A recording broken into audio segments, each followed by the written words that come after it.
I'm standing just outside Tsuguru Gospel Church here. You can see the sign over my shoulder. That was one of the jobs I had while we've been in Japan, was to refurbish the sign a little bit. There was some wood that was rotted out. There was some paint that needed to be done. Now, we didn't get a chance to do everything, but we did a lot to sort of to renew the sign there.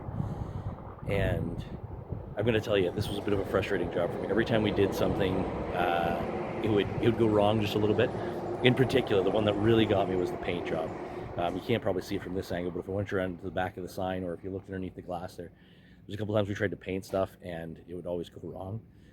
Sure enough, when I finally got everything touched, and it was just a little bit of touch up I needed to do when the sign was remounted, put the touch up on, and an insect flew and stuck itself in the paint just as I was just putting the finishing touches on.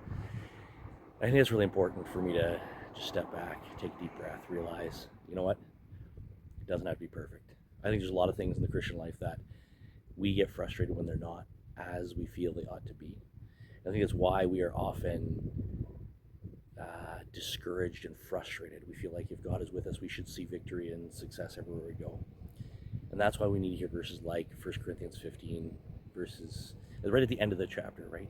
Paul is writing about how Jesus is resurrected from the dead. In verse 58, he says, "Therefore, my beloved brothers, be steadfast, immovable, always abounding in the work of the Lord, knowing that in the Lord your labor is not in vain."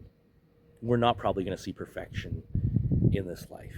Paul knows that. And so he says, when you look at the things you're doing and they're not the way you want them to be, Jesus is perfect. He has perfectly accomplished our salvation. He has perfectly lived the life that we need to live. He gives us, we are complete in him, which means now we can devote ourselves to the things of the Lord and trust that he is going to bring perfection even these things. Even if there's an insect stuck in the paint, even if it's not smooth and glossy the way you want it. I'm grateful for this little chapel here, the work that's going on in this town here. These people aren't perfect, but God is making them, and he's changing me into the people we ought to be by his grace. We will see his glory. We will see the fullness of these things.